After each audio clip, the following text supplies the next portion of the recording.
우리 눈을 마주치며 웃으며 인사합시다. 당신의 얼굴을 보니 하나님의 얼굴을 보는 것 같습니다. 시작. 당신의 얼굴을 보니 하나님의 얼굴을 보는 것 같습니다. 감사합니다. 다 저를 주목해 주십시오. 영어로 가족을 패밀리라 하지요. 그런데 흥미로운 사실은요, 이 단어의 라틴어 파몰루스가 그 뜻이 하임이라는 겁니다. 이 패밀리는요, 하임이라는 뜻의 라틴어 파몰루스에서 유래된 단어지요. 여러분 궁금하지 않습니까? 왜 가족이라는 단어가 하임이라는 단어에서 유래되었을까요? 저도 궁금해갖고 나름 생각해봤습니다. 그리고 이런 생각을 했어요. 가족은 서로가 하임처럼 섬겨줘야 하는 공동체여야 한다는 것입니다. 하임처럼 서로를 섬기는 공동체, 가족. 묻겠습니다. 여러분의 가족은 서로가 서로의 하임이 되어 섬겨주고 계십니까? 그렇지 못한 가족이 많습니다. 여기에 현대 가족의 비극이 있지요. 안타깝게도 오늘의 가족은 일방적으로 누군가가 누군가의 하인이 되어 섬기는 구조로 변질되어 버렸습니다. 주로 부모가 자녀의 하인이 되어 섬기는 구조를 주변에서 흔하게 보게 됩니다. 물론 반대로 자녀가 부모를 일방적으로 하인처럼 섬기는 경우도 있긴 합니다. 또 특수한 경우지만 기러기 아빠의 경우는 가장이 나머지 가족들을 일방적으로 하인처럼 섬기는 경우도 보지요. 작년인가 남성 중견 탤런트 모 씨가 자살하는 사건이 있었어요. 알아보니 기러기 아빠였더라고요. 저번 주에 우연히 옛날 드라마를 보는데 그 탤런트 모 씨가 나오는 거예요. 마음이 안타까웠습니다. 그런데 이런 가족의 변질에서 파생되는 심각한 문제가 있습니다. 바로 평생 씻겨지지 않는, 씻기기 어려운 상처를 받게 된다는 겁니다. 당연합니다. 가족에게는 보통 무방비 상태로 나아가기 때문이지요. 가족은 세상에서 내가 편하게 믿고 쉴 수 있는 유일한 안식처라고 보통은 믿고 살기 때문이지요. 그런데 그런 상태에서 가족에게 상처를 받는다? 이건 정말 큰 상처요. 회복하기 어려운 상처일 가능성이 큽니다. 그저 제가 짐작을 하는 말이 아닙니다. 최근 한 여론조사에 따르면 가족이 남보다 못하다고 느낀 적이 있느냐라는 설문에 약 60% 이상이 그렇다라고 응답했다는 거예요. 60%를 넘어선 이들이 가족이 남보다 못하다고 생각한 적이 있다라고 대답했다는 겁니다. 특히 명절이나 가족 잔치 후에 상담 건수가 폭증한다는 통계가 있습니다. 이것이 말한 바가 무엇입니까? 우리는 가족을 안식처라고 정의하지만 역설적으로 우리에게 가장 치명적인 내상을 입히는 곳이라는 사실입니다. 실제로 심리학자들은요, 인간이 겪는 가장 깊은 트라우마의 80% 이상이 가족이라는 울타리 안에서 발생하고 있다고 말합니다. 가장 많이 사랑받아야 할 곳이 도리어 가장 많이 피 흘리는 전쟁터로 변질되었다는 거예요. 제가 요즘 재미있게 봐서 설교에 종종 인용하는 드라마가 있죠. 모두가 자신의 무가치함과 싸우고 있다. 참 잘 썼어요. 그런데 그 드라마에서 여자 주인공이 이런 말합니다. 자기 인생에서 최초로 자기에게 XP를 친 사람이 바로 자기의 엄마라고. 자기 인생에서 가장 먼저 XP를 친 사람이 자기 엄마라고 말합니다. 이건 사실 30년 이상의 목회에서도 제가 흔히 봤던 모습입니다. 내면에 깊은 상처를 안고 있는 지체들을 보면 거의 대부분이 가족에게서 받았던 상처더라는 겁니다. 그런데 이 상처는 치유가 정말 어렵습니다. 그래서 이 상처 때문에 사회생활도 더 나아가 신앙생활도 좀처럼 성장하지 못하는 이들이 꽤 많았음을 봅니다.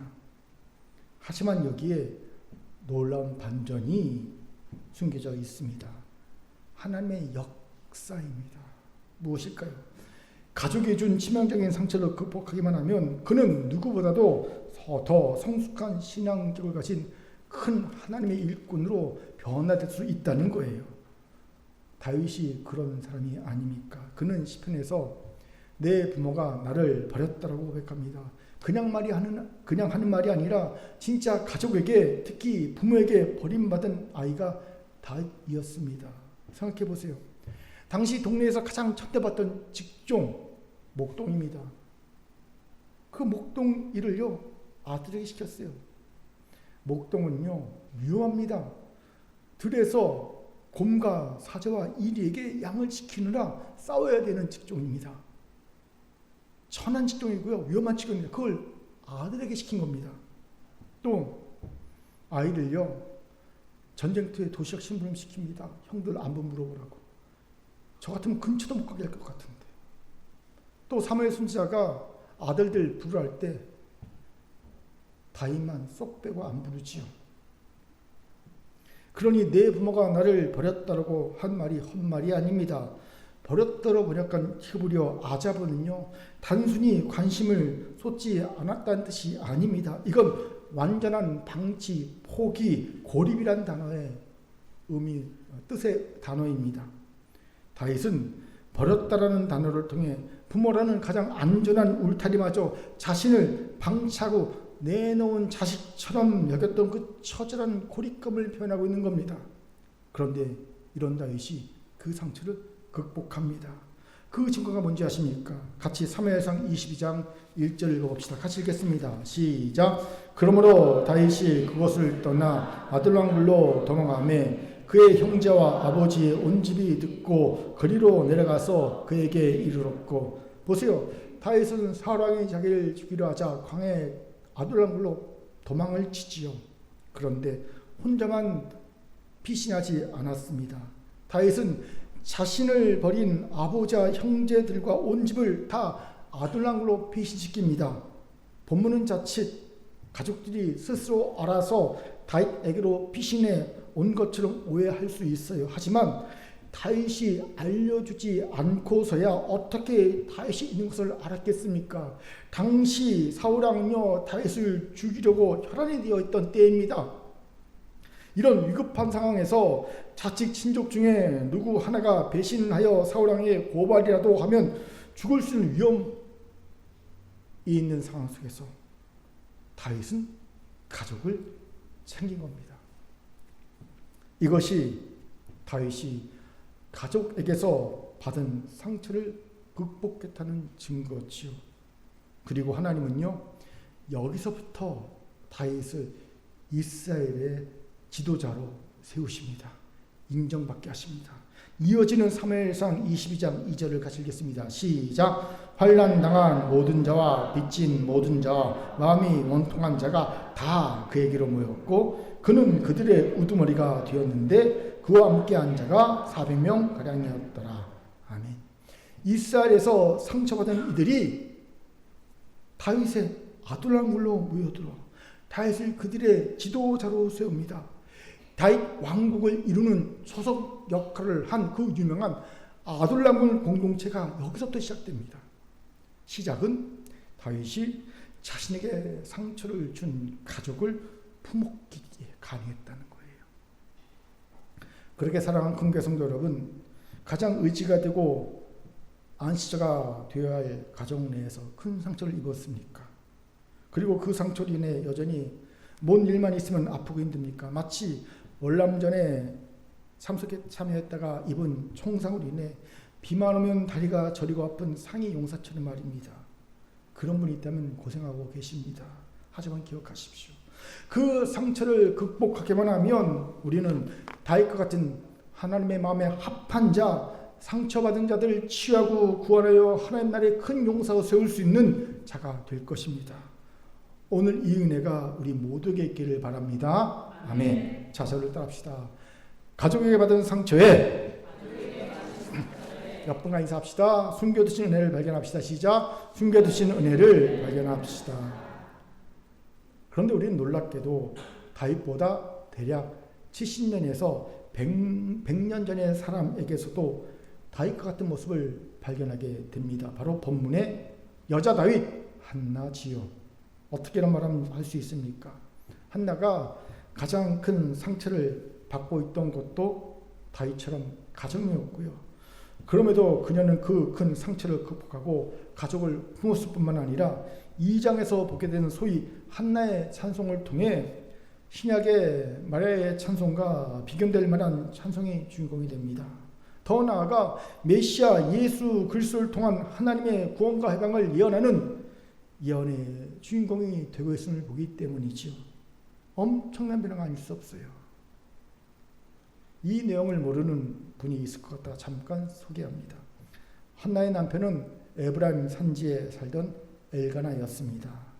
좀 사는 집 남자였는지 그에게는 한나 외에 브닌나라는 아내가 한 명 더 있었습니다. 그런데 이 둘은 사이가 아주 안 좋았습니다. 얼마나 안 좋았냐 하면 6절에서 이 둘을 적수, 히브리어로 차라라고 표현하고요. 적수 브닌나가 일방적으로 한나를 격분시켰다, 히브리어로 카스시켰다 말하고요. 괴롭게 했다, 라함했다고 적고 있습니다. 여기서 차라는요, 적수 차라는 단순히 경쟁 상대라는 뜻을 넘어 상대방을 코너에 몰아넣고 숨 막히게 하는 존재라는 뜻입니다. 적수는. 또 격분했다는 카스는요, 속을 뒤집어 놓았다는 뜻입니다. 마지막으로 괴롭게 했다는 라함은요, 천둥 소리처럼 요동치고 뒤 흔들리는 상태를 묘사하는 단어입니다. 즉 한나는 자신을 좁은 곳으로 몰아넣고 속을 뒤집어 놓으며 영혼을 뒤흔드는 고통스러운 상황 속에 있음을 봅니다. 누구 때문에? 브닌나 때문에. 한나가 적수 브닌나에게 이렇게 당하고만 살 수밖에 없었던 이유가 있지요. 그녀에게는 치명적인 약점이 있었기 때문입니다. 바로 자녀가 없던 약점이지요. 이 약점 때문에 한나는요, 브닌나와의 싸움에서 이길 수가 없어요.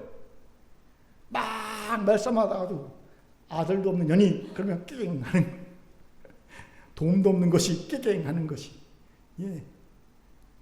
못 배운 것이 깨갱하는 것이, 결혼 못한 것이 깨갱하는 것이죠. 아들 위세에 속기 없이 질 수밖에 없었던 겁니다. 이러니 그녀에게 집은 아마도 지옥 그 자체였을 것 같습니다. 여기서 중요한 질문이 생기지요. 그럼 어떻게 한나는 이럼에도 불구하고 여자 다윗이 되어 이런 엄청난 놀라운 변화의 주인공이 될 수 있었을까요? 그 이유를 같이 알아봅시다. 첫째, 한나는 개인적인 예배를 회복했다는 겁니다. 본문 9절을 같이 읽겠습니다. 시작. 그들이 실로에서 먹고 마신 후에 한나가 일어나니 그때 제사장 엘리는 여호와의 전 문설주 곁 의자에 앉아 있었더라. 한나가 마음이 괴로워서 여호와께 기도하고 통곡하며, 여기서 주목할 구절이 그들이 실로에서 먹고 마신 후에 한나가 일어나니입니다. 이건 한나와 그의 가족들이 하나님의 회막이 있던 실로에 가서 화목제를 드렸다는 것을 말해주고 있는 거예요. 왜요? 화목제만이 5대 제사 중에 유일하게 드린 제물을 그 자리에서 먹고 마실 수 있는 제사였기 때문입니다. 먹고 마셨다잖아요. 화목제를 드린 겁니다. 그럼 화목제는 왜 드립니까? 왜 드리죠? 화목제는 감사와 서원이 있을 때, 그리고 그저 하나님을 향한 순수한 사랑에 자발적 마음이 들 때 드리는 제사가 화목제입니다. 이것이 의미심장하죠. 사실 우리가 아는 한나의 가정은 이런 화목제를 드리는 상황이 아니지요. 왜요? 한나는 아이를 출산하지 못했고 두 아내 한나와 브린나는 서로 적수가 되어 격분하게 하고 괴롭히는 사이였잖아요. 이런에 한나는 식음을 전파하고 울었고 남편 엘가나는 두 아내 사이에서 고통스러운 상황이었기 때문입니다. 이러니 뭐가 감사하겠고 뭘 서운할 마음이 있었겠으며 자원하는 순수한 사랑의 마음이 들겠습니까? 여러분이 하면 그럴 수 있겠습니까? 저는 그렇게 못하겠더라고요. 그렇게 이상합니다. 이런 상황에서 왜 이 가족은 화목제를 드렸을까요? 두 가지 추정이 가능합니다. 먼저는 이 가정에 있던 문제, 특히 갈등과 다툼의 문제가 해결되었다는 겁니다. 즉 한나와 브린나가 화해했다는 것이죠. 그렇게 감사와 자원하는 마음으로 또 다시는 싸우지 않겠다는 소원의 마음으로 화목제를 드렸을 가능성을 정하게 됩니다. 다른 하나는요, 엘가나의 체면을 지키기 위해서라는 거지요. 놀랍게도 엘가나는 숲의 현손, 즉 레위 자손의 사람입니다. 레위인입니다. 그렇기에 그는 매년 해막이 있던 실로에 가서 제사를 드렸을 보지요. 아마도 자기 가족의 제사를 드린 것 외에도 제사장을 도와 성전 봉사를 한 것이 아닌가 싶습니다. 그것도 성실하게 한 것 같습니다. 제비를 뽑아 성전 돕기를 얘기했으니 매년 제비 뽑힐 수는 없겠지요. 그럼도 매년 간 것은요, 그가 성실하게 성전을 돕고 제사를 드렸던 사람이었던 것 같습니다. 그런 성전 봉사자 엘가나, 남들이 보기에 예배를 신실히 드리는 엘가나라는 남들의 이목을 그렇게 인정받는 엘가나 이 입장에서 한번 생각합시다. 나는 레위인이고 성전 봉사자고 매년 열심히 제사를 드립니다. 두 아내가 싸우고 있는 부끄러운 가정 문제를 숨기고 싶지 않겠습니까? 마치 시오인도 부처럼 행세해야 할 필요가 있었을 것 같습니다. 그런 엘가나 가정에게 화목제는 가장 적당한 제사로 보였을 거예요. 화목제는 하나님과 화목을 이룬 이들이 이제는 가족과 이웃들과의 화목으로 확장하겠다는 뜻을 가진 제사이기 때문이죠. 어쩌면 엘가나는 체면을 위한 것과 함께 정말 이런 화목한 가정이 되었으면 좋겠다라는 소원을 가지고 화목제를 드렸을 수 있습니다. 여러분은 이 둘의 추정 중 어떤 추정이 더 마음에 드십니까? 저는 개인적으로 두 번째 추정이 더 마음에 듭니다. 왜요? 한 지붕 두 아내의 갈등, 그것도 적수, 격분이라는 단어가 나올 정도의 갈등이 그리 쉽게 해결될 수 있는 갈등이 아니라는 것을 이 나이쯤 되니까 알겠어요. 이건 첫 번째보다는 두 번째 가능성이 훨씬 높다라는 거죠. 그렇기에 저는 엘가나의 압력과 엘가나의 지혜와 체면을 위해 두 아내가 참고 화목제에 참여해 준 것으로 보입니다. 마치 많은 사모들이 주일 아침에 남편 목사와 대판 싸웠음에도 남편 지휘와 체면 그리고 교회를 위해 아무 일도 없이 주일 예배를 드리고 성도들과 교제하는 것처럼 말입니다. 제가 1부 때 얘기하니까 마치 저도 그런 것처럼 아닙니다. 우리 가정은요, 싸움에 싸자가 없습니다. 왜요? 상대를 안 해줘요. 싸움이 일어나지 않습니다. 싸울 일이 없어요. 그래서 제 얘기가 아니라는 거 얘기해두고 다시 합니다. 꼭 기억하십시오. 오해하더라고 1부 때는. 우리는 싸울 수가 없어요. 자, 아무튼 엘가나의 의도는 어느 정도 이루어졌음을 봅니다.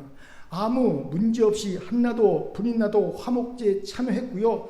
제사가 무사하게 마쳐졌기 때문입니다. 그리고 보통의 경우는 이런 상황이라면 제사 끝나자마자 후딱 집으로 가겠죠. 억지로 체면 때문에 예배 드렸어요. 예배 끝나면 어떡합니까, 여러분? 남편과 대판 싸우는데 체면 때문에 와 있어요. 내 장로기 때문에, 안수집사기 때문에, 권사기 때문에 와 있어요. 예배 딱 끝났습니다. 그럼 어떡합니까? 확 가버리죠? 물론 오는 분은 대단한 분이에요. 보통은 안 와요. 그러면요. 왔으면요, 갑니다, 집에. 그런데 한나는요, 다르게 행동하죠. 공동의 예배, 화목 제사가 무사히 끝나자 그녀는 어디로 갑니까? 성전 입구로 갑니다. 그리고 아직 해결되지 않은 자신의 괴로운 마음을 하나님께 쏟아놓습니다. 바로 이 점이 가족 내에서 큰 상처를 받던 한나가 여자 다윗으로 변화된 첫 걸음이 되고 있을 겁니다. 왜요? 그녀는 공동의 예배에 만족하지 않고 개인적인 예배를 회복하고 있기 때문입니다. 쉽게 말해 골방의 예배, 골방의 기도가 회복되고 있었다는 거예요. 이것에 주목합시다. 왜 다윗이 되었습니까? 그도 공동의 예배에 절대 만족하지 않고 언제나 골방의 예배를 드렸던 이였기 때문입니다. 우리 같이 시편 63편 6절을 읽겠습니다. 시작. 내가 나의 침상에서 주를 기억하며 새벽에 주의 말씀을 작은 소리로 읊조릴 때 하오리니. 보세요. 다윗은 가장 은밀하고 개인적인 공간이 침상에서 주를 기억했다고 합니다. 그는 아무도 방해하지 않는 새벽에 주의 말씀을 읊조렸다고 합니다. 자신만의 골방의 예배가 확실하게 있었던 다윗을 보지요. 그렇다고 다윗이 공동의 예배를 소홀히 여겼다? 아니죠. 그는 누구보다도 성전 제사, 공동 예배를 열심히 드렸던 자입니다. 성전 제사를 정비하고 정말 열심히 드렸습니다. 기쁘게 드렸습니다. 하지만 그는 또한 골방의 예배도 열심히 드렸다는 겁니다. 이것이 바로 다윗의 나의 하나님의 영성의 이유지요. 다윗의 영성은 동시대 사람들보다 600년 이상 앞선 영성, 신약시대의 영성이라 부르지요. 당시 사람들은 하나님을 제사장을 거치지 않고는 만날 수 없습니다. 근데 다윗은 다르죠. 제사장을 거치지 않고 직접 나의 하나님이라고 부르며 하나님을 만납니다. 이 다윗의 영성이 그냥 만들어진 것이 아님을 확인하게 되죠. 바로 그의 골방의 영성이 그 이유라는 겁니다. 그리고 하나님은 그런 다윗의 상처를 치유하시고 그를 이스라엘의 왕이자 하나님의 마음에 합한 자로 세우십니다. 한나도 마찬가지입니다. 다윗이 사울의 칼날 앞에서도 노래할 수 있었던 비결이 바로 이 침상에서의 읊조림이 있었듯 한나 역시 분인나의 칼날 같은 격동 앞에서도 일어나 다윗 한나가 될 수 있었던 비결이 골방의 영성이 있었기 때문을 보지요. 그리고 한나가 공동의 예배에 만족하지 않고 일어나 골방의 예배를 회복하자 하나님은 그녀에게 아들 사무엘을 주시고 그녀를 자라게 하셔서 위대한 마리아의 찬송과 비교되는 구약의 찬송을 하게 하십니다. 이것이 우리를 부끄럽게 하죠. 안타깝게도 골방의 예배가 회복된 이들이 많지 않습니다. 그저 공동의 예배를 드리면 성도의 의무를 다한 듯 생각하는 이들로 넘쳐납니다. 또 그런 이들이 공동 예배를 전심으로 드린다는 보장이 사실 별로 없습니다. 하나를 보면 열을 한다고. 골방의 예배가 없는 이가 공동의 예배에 전심을 다한다는 것은 사칙 연산을 더하기 빼기 곱하기 나누기를 못한 이가 2차 방정식을 풀 수 있다고 생각하는 것과 똑같습니다. 어이가 없는 거예요. 그렇기에 이런 이는 마치 졸졸졸 흐르는 물로 샤워를 한 이와 같습니다. 저는 군대에서 이런 샤워를 많이 한 적 있어요. 졸졸졸 흐르는 물로. 그러면요, 샴푸질을 한 머리 이 거품 안 지워지고요, 몸에 있는 거품도 잘 씻겨나가지 않습니다. 군인이 있는데 요즘에는 안 그렇잖아. 근데 제가 군대 다닐 때는요, 물이 졸졸 나올 때가 있었어요. 이처럼 마음에 받은 상처, 특히 수시로 받는 가족 내에서의 상처가 씻겨지지 않습니다. 그리고 바로바로 씻겨지지 않은 상처는 반드시 곪습니다. 그 상처 부위가 위험한 곳이라면 그 영혼이 죽을 수 있습니다. 제가 답답한 부분이 여기에 있어요. 상처가 나면 바로 그 자리에서 씻고 약을 바르거나 먹어야지 왜 주일까지 기다립니까? 월요일날 상처를 받았는데 왜 주일까지 기다립니까?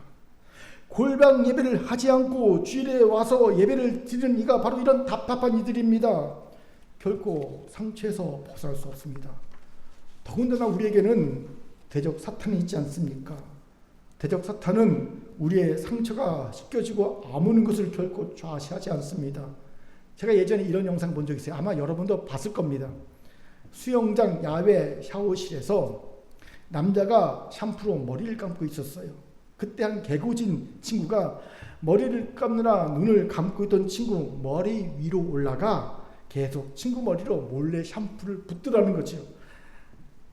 어떻게 되겠습니까? 머리를 감는 친구는 이쯤이면 머리에 있는 모든 거품이 다 씻겨 나가야 되는데 계속 거품이 나는 거예요. 씻으면 씻을수록.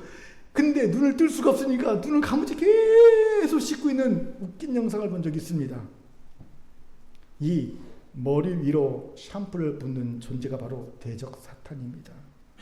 그런데 쫄쫄쫄 흐르는 샤워 물질이 이게 감당이 되겠냐는 거예요. 안 됩니다. 어림도 없습니다. 그러니 눈도 못 뜨고 계속 샤워장에서 머리만 감다가 귀한 인생 낭비하고 마는 겁니다. 딱 우리의 모습이 아닙니까? 계속 가족 내에서 받은 상처의 샴푸 거품을 해결하지 못해서 아무것도 못하는 존재, 바로 우리의 모습이죠. 그렇게 이제 콸콸콸 쏟아지는 샤워 물줄기로 씻어야 합니다. 우리에게 주신 공동의 예배와 골방의 예배를 적극적으로 다 활용해야 합니다. 이를 위해 한 가지 제안을 드리죠. 다시 개인 묵상을 회복하세요. 적어도 일주일에 3일 이상은 큐티를 해야 합니다. 제 경험상 이것보다 더 좋은 골방의 영성을 회복하는 방법은 없어요. 방치된 상처가 영혼을 곪게 만들 때 하나님의 말씀은요, 독소를 씻어내는 강력한 소독제가 되고 찢긴 마음의 결을 따라 스며들어 세상을 돋게 하는 하늘의 연구가 되기 때문입니다. 오늘이 개인 묵상의 결단이 우리에게 있기를, 그래서 우리를 여자 다윗 한나처럼 변화시킬 줄 믿습니다. 시편 140편 5절을 같이 읽겠습니다. 시작. 성도들은 영광 중에 즐거워하며 그들의 침상에서 기쁨으로 노래할지어다. 우리도 시인처럼 우리의 침상에서 기쁨으로 노래하는 골방의 예배, 골방의 영성 회복되기를 주의 이름으로 축원합니다. 아멘. 자, 저를 따라합시다. 골방의 예배를 회복합시다. 옆으로 인사합시다. 말씀 묵상하세요. 시작. 말씀 묵상하세요. 아멘. 둘째로 한나는 자신의 문제를 피하거나 덮지 않고 하나님 앞에 정직하게 직면했다는 겁니다. 다시 9절에 일어나니란 단어에 주목합시다. 이 단어의 히브리어는 타감입니다. 타감. 이건 단순히 몸을 일으키는 물리적 동작을 넘어 확고하게 서다, 결단하다는 뜻을 내포하고 있는 단어입니다. 그럼 한나는 무엇을 확고하게 결단하고 일어섰을까요? 먼저는 거짓 위로에 안주하지 않겠다라는 확고한 결단입니다. 같이 8절 읽겠습니다. 시작. 그의 남편 엘가나가 그에게 이르되 한나여 어째여 울며 어째여 먹지 아니하며 어째여 그대의 마음이 슬프냐 내가 그대에게 10 아들보다 낫지 아니하냐 아니라. 아멘. 아내 한나가 아들이 없음과 적수 불이나의 독담원의 식음을 전폐하고 울며 잊자 남편 엘가나가 아내를 위로하죠. 한나여 어찌하여 울며 어찌하여 먹지 아니하며 어찌하여 그대의 마음에 슬프냐 내가 그대에게 10 아들보다 낫지 아니하냐. 여러분, 이 남편 엘가나의 위로를 어떻게 생각하십니까?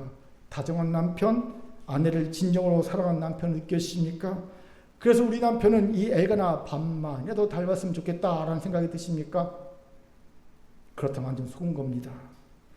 정확하게 보면 엘가나의 위로는 거짓 위로였기 때문이지요. 왜일까요? 일단 남편 엘가나는요 3번이나 어째라는 말을 반복합니다.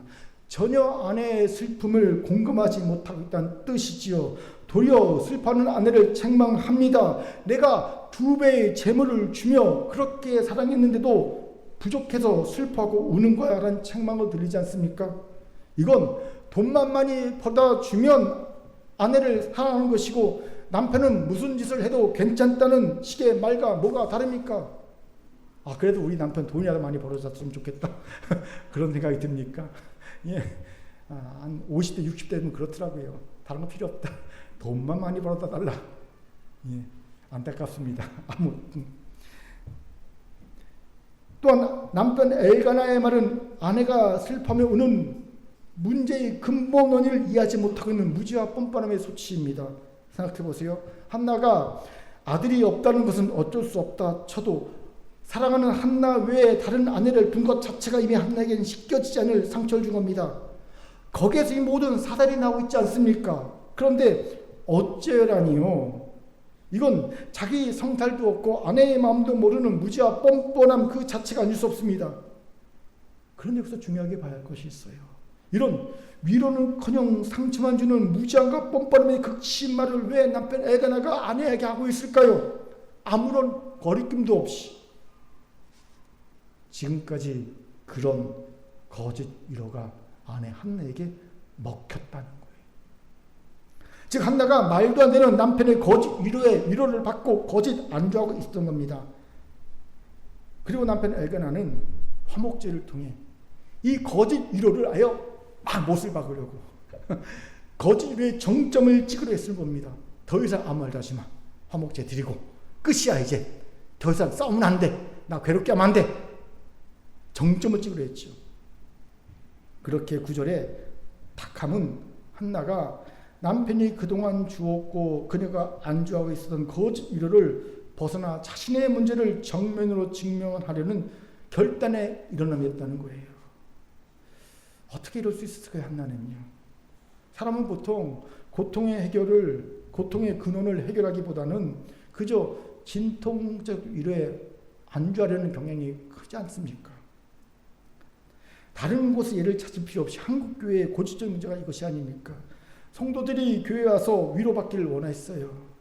그래서 교회는 사람들의 마음을 싸매고 위로해 주느라 정신이 없었습니다. 그런데 문제는 여기저기서 소리치는 고통의 신음소리가 넘쳐났습니다. 한국교회 성도들이 교회 와서 다 나 좀 위로해줘, 나 좀 위로해줘, 고통의 수가 막 본물편이 넘쳐났습니다. 그러다 보니 결국엔 위로가 고통을, 상처를 따라가지 못하는 한계의 교회가 딱 불싱합니다. 교회들마다. 이거 아닌데 교회들마다. 위로해 주다가 이제 못 해주겠는 거 힘이 딸려갖고. 그 결과 이제 도와달라고 고함치는 소리가 부담으로 다가오고 있는 겁니다. 바로 우리 교회도 그렇지 않습니까? 환난 당한 자, 원통한 자, 빚진 자, 강한 자를 치유하고 구원하여 하나님 나라의 큰 용사 세우는 비전과 사명을 가지고 우리 교회도 열심히 그동안 상처받은 자들 위로해 주려 했습니다. 그러다가 이제 한계상에 부딪혔어요. 누가요? 리더들이, 셀장들이 못하게 된 거예요. 이제 상처를 위로해 줄 힘이 없는 겁니다. 지친 겁니다. 안 되거든요. 밑빠진 독에 물 붓기거든요. 다 느끼지 않습니까? 왜 이렇게 되었습니까? 진통제적인 위로로는 분명 한계가 있기 때문입니다. 여러분, 교회는요, 위로해 주는 곳이어야 하지만 본질적으로 치료하는 곳이어야 합니다. 치료해야 합니다. 그렇게 한나의 일어섬의 결단에 놀랐습니다. 그리고 궁금합니다. 어떻게 한나는 그럴 수 있었을까요? 저는 그 이유를 거룩한 불만족의 임계점에 한나가 다다랐음에서 찾습니다. 무슨 말입니까? 사람은요, 고통이 주는 유익보다 고통 자체가 더 커질 때 변화를 선택합니다. 야곱을 보세요. 그는 삼촌 라반의 집에서 종처럼 살 때 유익보다 삼촌 라반이 주는 죽음의 공포가 더 커지자 비로소 가나안 땅으로의 탈출을 시도하지 않습니까? 한나도 마찬가지입니다. 한나는 남편이 주는 갑절의 분깃이나 남편의 위로가 분인나의 격동이라는 근원적 수치를 결코 전혀 가려주지 못한다는 사실에 절망하고 그 사실 뼈저리게 느끼고 있는 겁니다. 이것이 바로 거룩한 불만족이 임계점에 다다랐다는 겁니다. 우리도 마찬가지입니다. 우리도 진통제적 위로에 벗어나 영적 수술을 직면한 용기를 가지려면 거룩한 불만족의 임계점에 다다라야 합니다. 저는 개인적으로 이것을 위해 중보 기도하는 성도들이 있어요. 여기도 있고 다른 데도 있습니다. 물론 저는 중보만 하지 않고 촉진시키고 있습니다. 어떻게 해요? 바로 하나님의 말씀을 가르치는 겁니다. 아십시오. 하나님의 말씀 우리에게 분별력을 줍니다. 그래서 자신이 처한 상황이 그저 진통제적 위로에 불과하다는 걸 깨닫게 합니다. 또한 말씀은 우리의 영혼의 엑세이와 같아서 가짜 위로로 덮어둔 내면의 염증을 적나라하게 비추어 더 이상 견딜 수 없게 만드는 거예요. 이런 이유로 인류 역사를 보면요, 말씀이 들어가는 사회에서 인권과 자유와 평등이라는 인류 보편적 가치가 꽃피웠던 겁니다. 사회의 염증을 보게 하거든요, 말씀이. 그렇게 말씀을 읽으세요. 아멘. 말씀을 배우세요. 아멘. 그 읽고 배운 말씀이 여러분이 안주하고 있던 상황에 대해 거룩한 불만족의 임계점을 촉진시킬 겁니다. 그리고 여러분도 한나처럼 일어남의 결단을 하게 될 줄 믿습니다. 아멘. 두 번째로 하나님 앞에서 단독적으로 서겠다는 확고한 자기의 정체성의 결단이 있었다는 거예요.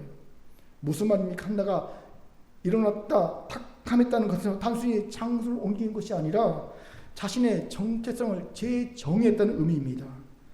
그동안 한나의 정체성이 무엇이었는지 아십니까? 엘가나의 아내, 분인나의 적수, 즉 타인과의 관계 안에서 정의된 수동적인 정체성입니다. 남에 의해서 정의되는 거예요. 엘가나의 아내, 부인 나의 적수, 남해에서 정의되는 정체성입니다. 하지만 하나는 이제 그 관계의 줄타기를 끝내고 하나님 앞에 홀로서 결단합니다.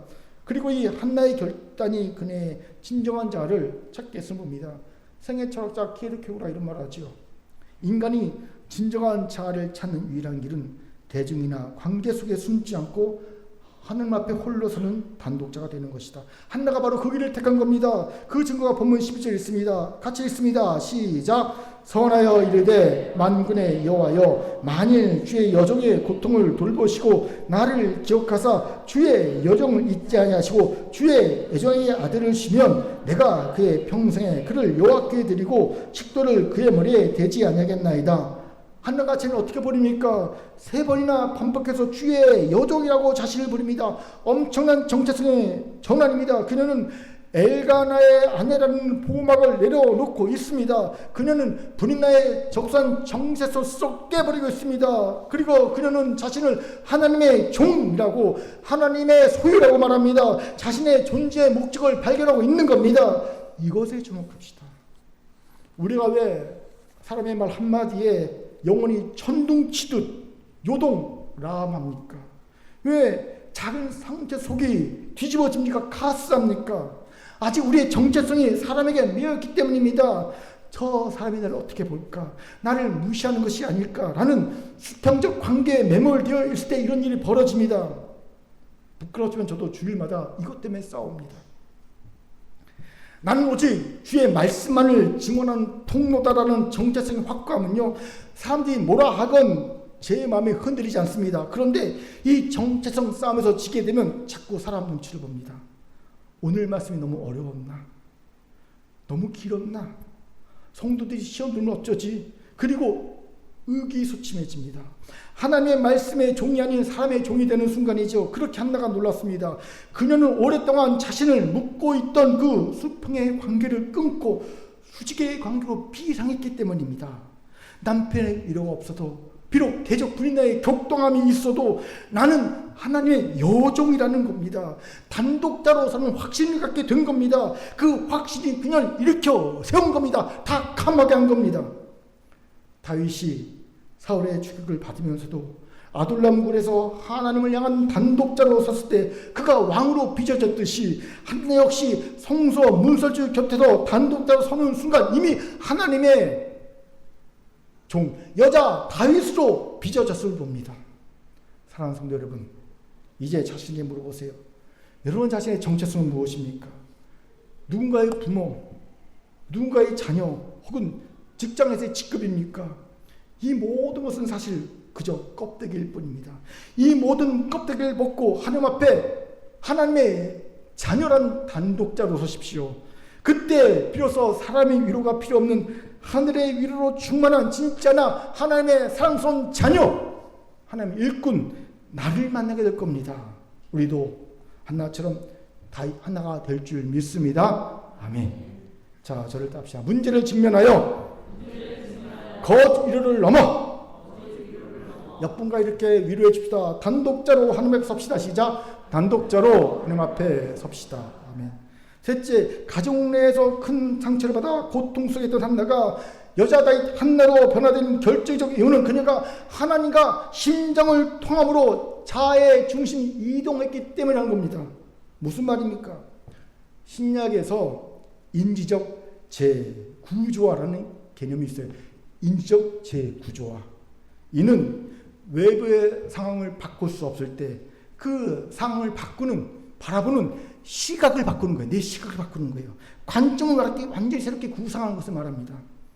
그리스도인들은 고난을 인내로 이겨내게 하는 힘을 여기서 얻죠. 인지적 재구조화를 통해서 얻게 됩니다. 한 예로 어쩔 수 없는 고난이 내게 올 때, 내가 도저히 아무리 밟고 이 고난 현상을 바꿀 수 없을 때 우리는 로마서 8장 28절을 붙잡지요. 우리 같이 한번 읽어볼까요? 시작. 우리가 알거니와 하나님을 사랑하는 자 곧 그의 뜻대로 부르심을 입은 자들에게는 모든 것이 합력하여 선을 이루니라.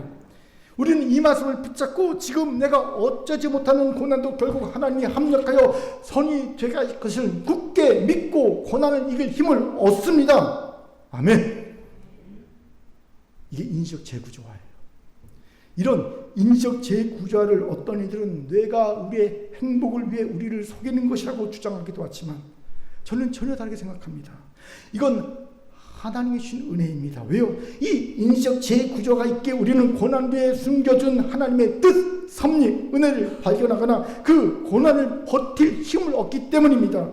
그러니 뇌의 속임이 아니라 사실 하나님의 은혜가 아닐 수 없습니다.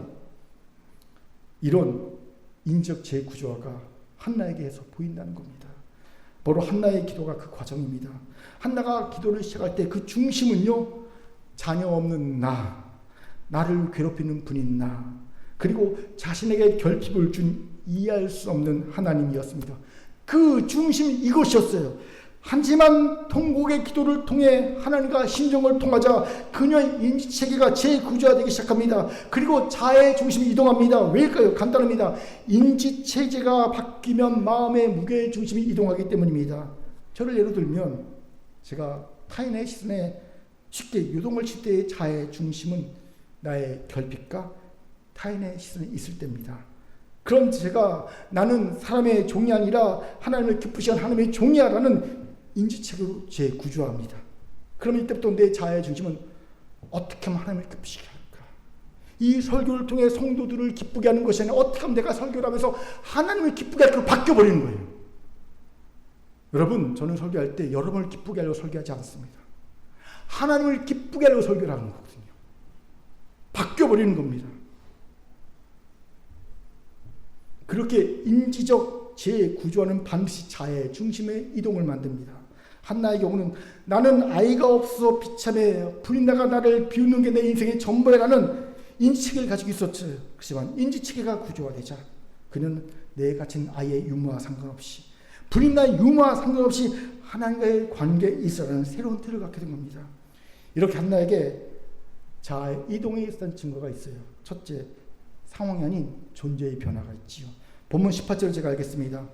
이르되 당신의 여종이 당신의 은혜에 있기를 원하다고 가서 먹고 얼굴에 다시는 근심빛이 없더라. 다시는 근심빛이 없더라. 보세요. 지금 한나에게 아들이 생겼습니까? 아닙니다. 불인나가 집을 나갔습니까? 그것도 아닙니다. 상황 그대로입니다. 여전히 불임 상태고 여전히 불인나는 옆에서 비웃고 있습니다. 그런데 어떻게 근심빛이 없어집니까? 자아의 중심이 나의 결핍에서 하나님의 임재로 이동했기 때문입니다. 하나님이 나를 기억하신다는 확신이 들자 외부의 폭풍은 더 이상 그녀의 내면을 기운지 못하게 된 겁니다. 다윗도 예수를 보지요. 부모와 가정의 결핍이 있었음에도 다윗은 상처를 받지 않았습니다. 왜요? 그의 자아의 중심이 이미 하나님의 임재로 이동한 후였기 때문입니다. 그렇게 그는 시편 20편 10절에서 이렇게 고백하는 겁니다. 내 부모는 나를 버렸으나 여호와는 나를 영접하시리이다. 여호와는 나를 영접하시리이다. 아멘. 자아의 중심이 결핍이 아닌 하나님의 임재로 이동한 다윗의 모습이죠. 둘째, 소유가 아닌 사명으로 이동입니다. 여러분, 중심이 이동한 자의 최종 증거는 드림에 있습니다.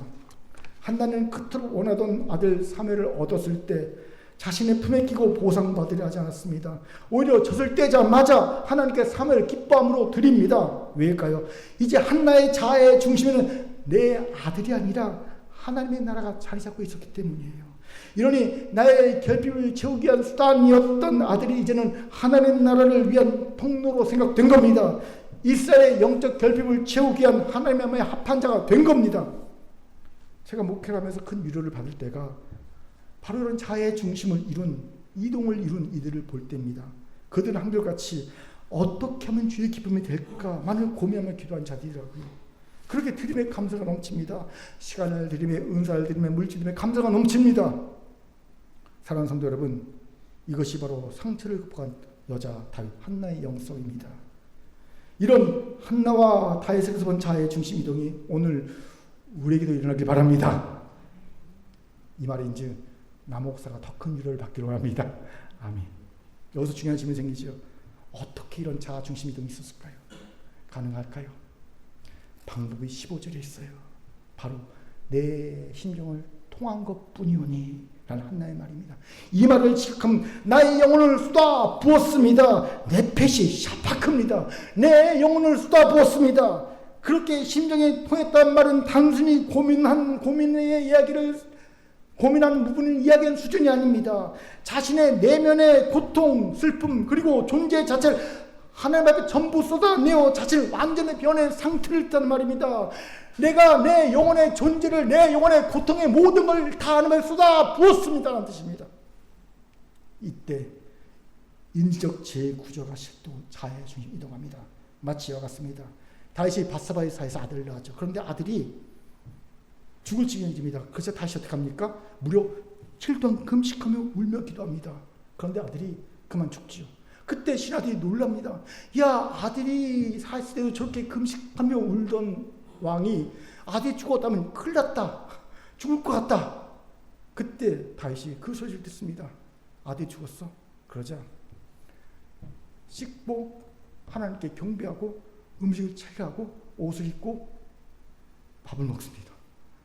신하들이 놀라죠. 하늘이 죽을 것 같을 때는 그렇게 울며 7일 동안 금식하며 기도하던 왕이 죽었다니까 하나님께 경배하고 씻고 음식해서 먹으니 옷 차려입고 먹으니 그때 다시 뭐라고 합니까? 야, 아들이 살 때는 하나님이 내 모습 보고 불쌍히 여기서 아들을 살릴 수 있지만 얘 죽었잖아. 내가 어떻게 해? 끝났는데 내가 그에게 갈 수 있지만 그는 나에게 올 수 없어. 저는 이 다윗이 이해되더라고요. 여러분 이해됩니까? 왜 이 다윗이 이럴 수 있는지 아세요? 하나님 앞에 7일 동안 신경을 다 토해냈기 때문입니다. 그리고 자아의 중심이 바뀐 거예요. 인적 지혜의 구조가 일어나고요. 자아의 중심이 된 겁니다.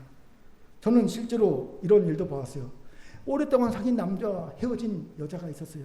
그런데 이 여자분이 너무 큰 고통에 7일 동안 정말 식음을 전파하고 울더라고요. 가족이 아는 사람이 어떻게 될까봐 너무 걱정이 7일 동안 옆에서 쳐다봐 지켜봤어요. 너무 통곡 우니까 저러다 죽겠다.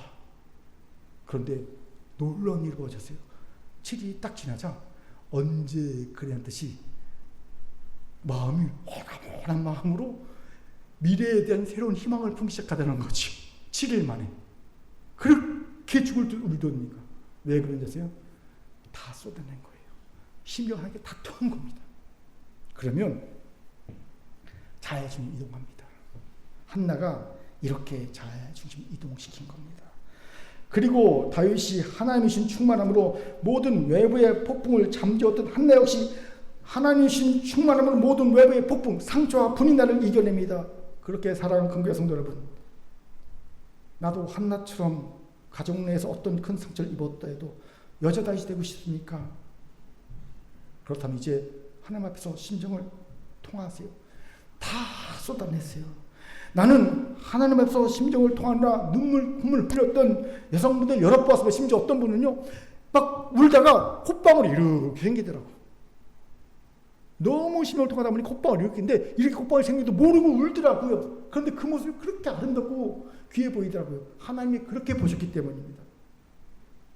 저번 주에 계속 이야기하지만 이런 심정을 통하는 기도를 하니까 점점 줄어들고 있습니다. 여러분, 나는 비명을 질러야 심정이 통하다면 비명 지르세요.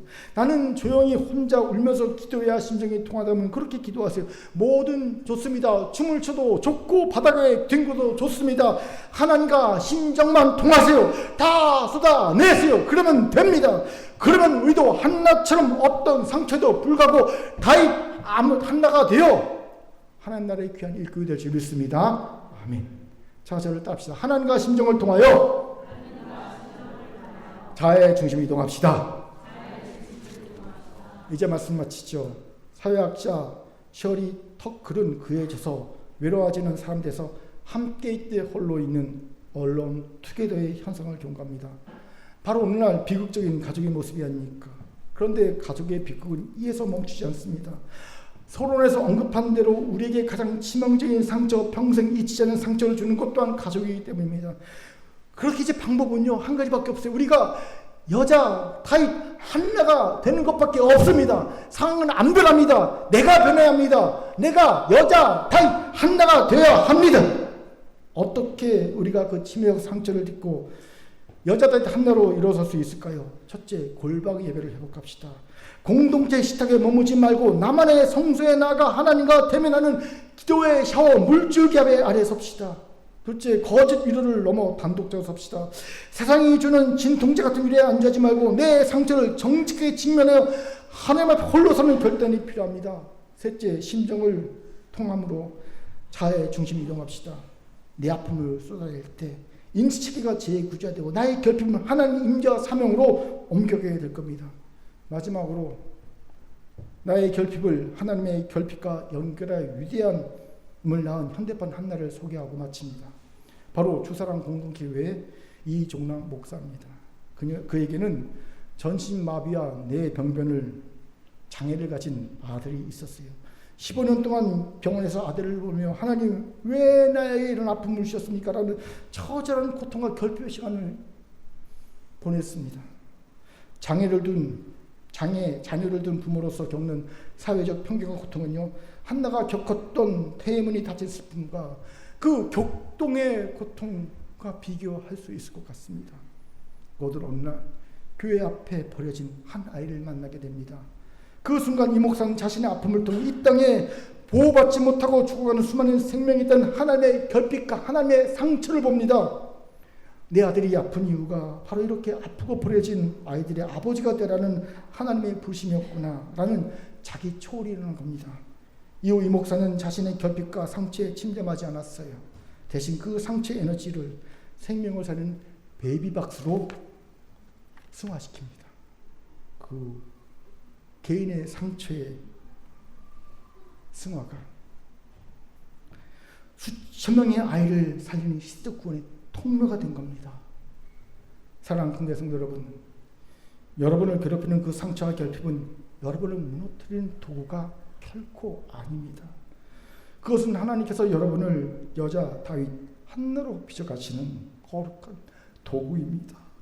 이제 가족 안에서 받은 상처의 눈물을 닦고 일어섭시다. 여러분의 심정을 하나님께 쏟아내시기 바랍니다. 그때 여러분의 상처, 스카는 여러분의 스타, 별이 될 겁니다. 여러분은 결핍과 상처를 가지고 시대를 살리는 하나님의 사명자로 우뚝 서게 될 겁니다. 이런 우리가 되기를 주님으로 축원합니다. 하나님의 말씀했습니다. 기도합니다.